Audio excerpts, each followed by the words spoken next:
Vamos agora à questão 8 da prova das 19 horas.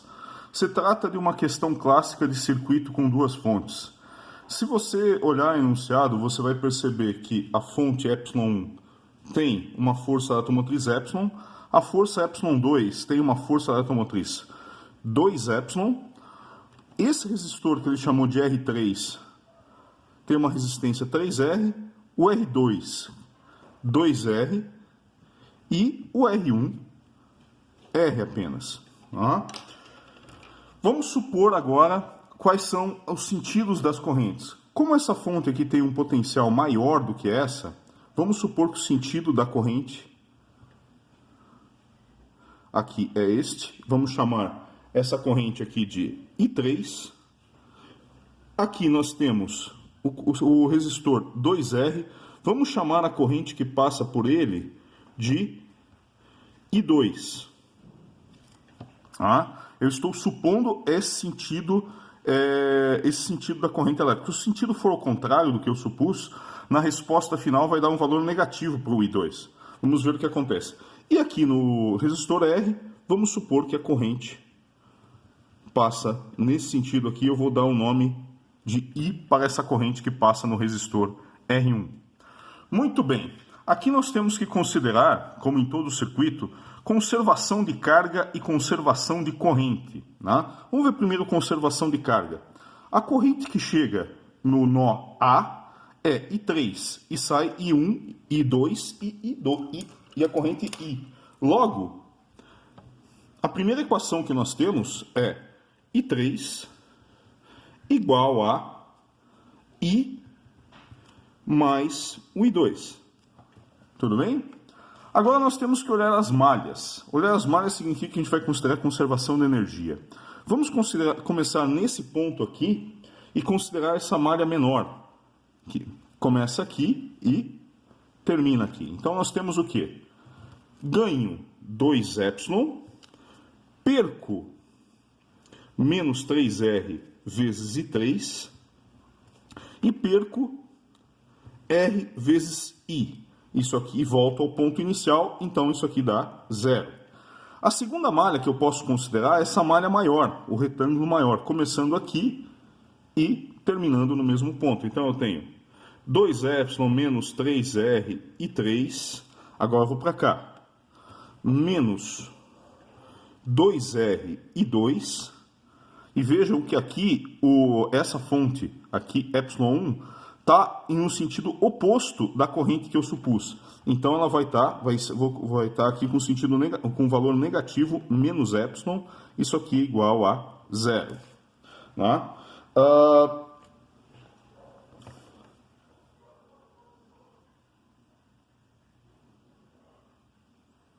Muito bem. Perceba aqui que ε menos 2ε, eu posso simplesmente cortar esse cara aqui e cortar esse número 2. E eu fico em sim com um conjunto de 3 equações e 3 variáveis. Quais são as variáveis que eu quero achar? I1, I2 e I3. Vamos chamar essa equação aqui de equação... posso chamar do que eu quiser, abobrinha, laranja, abacate, mas eu vou chamar de equação 1, para acharem que essa aqui é uma resolução séria. Tá? Bom, essa aqui é a minha segunda equação. E essa aqui é a minha terceira. Perceba o seguinte, para eu deixar esta aqui parecida com a de cima, vamos fazer o seguinte, vamos multiplicar essa segunda equação inteira por um fator 2. Ela vai ficar como 2ε menos 6R e 3 menos 4R e 2 igual a 0. Por que eu fiz isso? Eu fiz isso porque ela vai ficar com o mesmo fator, com a mesma parcela, né? Acho que esse é o nome que dão no jardim de infância para esses pedacinhos aqui. Essa aqui é uma parcela, essa outra, essa outra. Vejam que eu fico com a mesma parcela 2ε aqui em cima que eu fico embaixo. Então o que vai acontecer se eu subtrair uma da outra? Se eu subtrair uma da outra, mas antes disso, se eu aplicar, vamos fazer a seguinte brincadeira. Vamos aplicar agora a equação 1 em 2 e 3. Tá? A física do problema acabou aqui, conservação de carga e conservação de energia. Aí eu obtenho essas três equações. Agora é álgebra linear, o restante desse item aqui para encontrar as correntes nos resistores é pura álgebra linear. Tá? Bom, se eu aplicar 1 em 2 e 3, ou seja, se eu substituir 3 por i mais i2, vai acontecer a seguinte coisa. Eu vou ficar com, na 2, 2ε, menos 4ri, né? Menos 3r e 2. Isso aqui igual a 0. Se eu fizer a mesma coisa, aplicar a 1 na 3, eu vou ficar com essa equação aqui, ó. 2ε menos 6r i menos 10 vezes, né? r e 2. Tudo bem? Porque eu fico com 6RI mais 6RI2 mais 4R2. Então dá menos 10RI2. Isso aqui é igual a 0. Tá? Então ficamos com esse conjunto aqui de duas equações. Observe agora o que vai acontecer se eu subtrair uma da outra. O que acontece aqui? Então vou escrever aqui, subtraindo uma da outra. Perceba que o 2ε vai sumir e eu vou ficar com o quê? Eu vou ficar, se eu fizer esta menos essa, vai dar o quê? Vai dar 2ri mais 7r e 2. Isso aqui é igual a 0. Obviamente, daí você tira que i é igual a menos 7 meios de i2. Tá? Então, o i é igual a menos 7 meios de i2. Já encontrei a primeira relação direta entre duas correntes. Vou chamar esse cara aqui de estrela. Tá? Agora, se eu pegar essa aqui e aplicar nessa expressão aqui, ó, que eu vou chamar de 4, se eu pegar essa expressão, aplicar aqui, o que vai acontecer? Eu vou ficar com 2ε mais, vejam que tem um sinal negativo aqui, então aqui vai ficar mais 14ri, tá? Menos 3r e 2 igual a 0. Né? Veja que aqui é uma expressão que eu tenho apenas i2 e ε.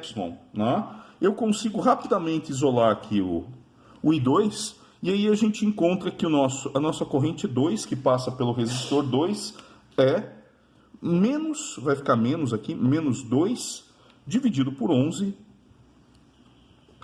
epsilon sobre r. Olha que coisa, essa aqui é a nossa resposta. Vejam que está dando um valor negativo. Né? O que significa essa coisa dar valor negativo? A I2 está dando um valor negativo. O epsilon e o r são positivos, né? Não são dados pelo problema, você tem que deixar tudo em função de epsilon e r. Mas I2 está dando negativo. Significa apenas o seguinte, nós supusemos esse sentido para o I2. O sentido real, de fato, é outro. Né? Por que será que está acontecendo isso? Vamos raciocinar um pouquinho.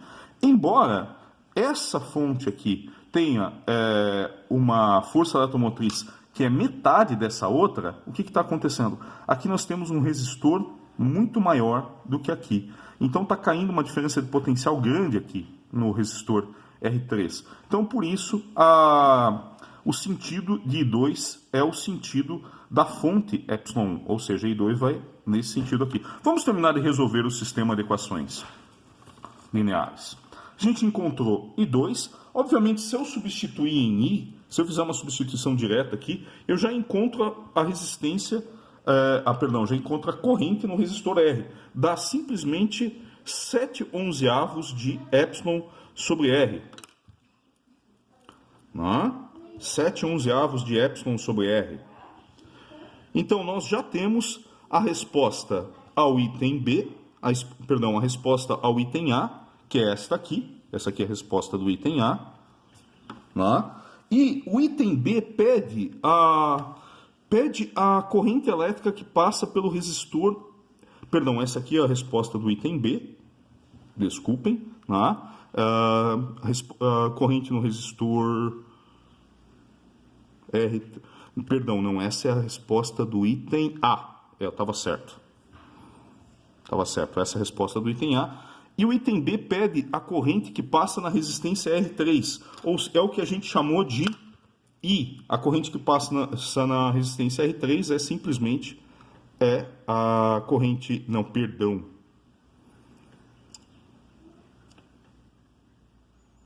O que eu estou fazendo aqui? Tá bom. Encontrei I2. I2 é a resposta do item A, correto. Ele não pede a corrente que passa no resistor R1, que é essa. Nós precisamos encontrar I3. Para encontrar I3, veja que I3 é simplesmente I mais I2. Nós encontramos I, nós encontramos I2. Se eu somar essas duas, vai dar o quê? 7/11 mais menos 2/11 vai dar 5/11 de epsilon. Voltando aqui para cima, nós encontramos a corrente I3, que é 5/11 de epsilon sobre R. E essa é a resposta do item B. Desculpem a pequena confusão aqui. Né?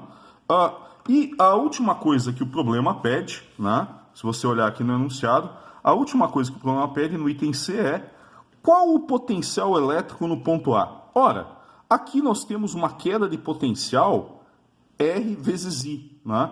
E aqui é o nosso terra, aqui é o nosso potencial nulo. Logo, como esse camarada já está, aqui é o potencial igual a zero, né?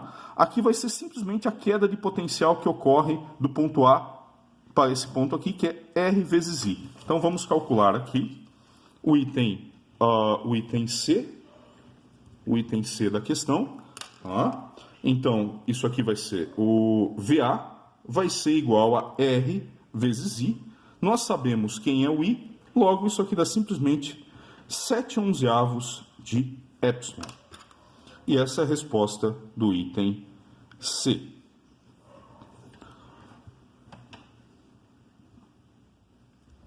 O professor que bolou a questão não liberou o gabarito dela ainda. Mas para eu checar, então para eu checar a minha resposta, eu usei fora excesso de confiança, eu utilizei um programinha que se chama Electric Circuit Studio. E quando eu coloquei esse circuito lá, deixa eu dar um zoom aqui. Deixa eu ver se eu consigo dar um zoom. Vejam que eu simulei o circuito colocando a fonte epsilon 1 com 11 volts, a fonte epsilon 2 com 22 volts, este camarada com 3 ohms, esse aqui com 2 ohms e esse com 1 ohm. Eu fiz epsilon igual a 11 volts e R igual a 1 ohm. Vejam que dá exatamente as correntes que a gente obteve fazendo a análise matemática do circuito. Aqui nós temos 5/11 de epsilon CBR, ou seja, 5 amperes, 7 amperes, e realmente a corrente desse lado aqui, é nesse sentido, é no sentido contrário, se você olhar aqui em cima, é no sentido contrário dessa corrente que a gente chamou de I3, tá certo? Então, I2 está realmente nesse sentido da esquerda para a direita. Bem, vocês viram que o maior trabalho nesse circuito foi fazer as contas de álgebra linear. A física do problema está na conservação de carga e na conservação de energia que nós analisamos aqui nas 3 primeiras linhas do problema.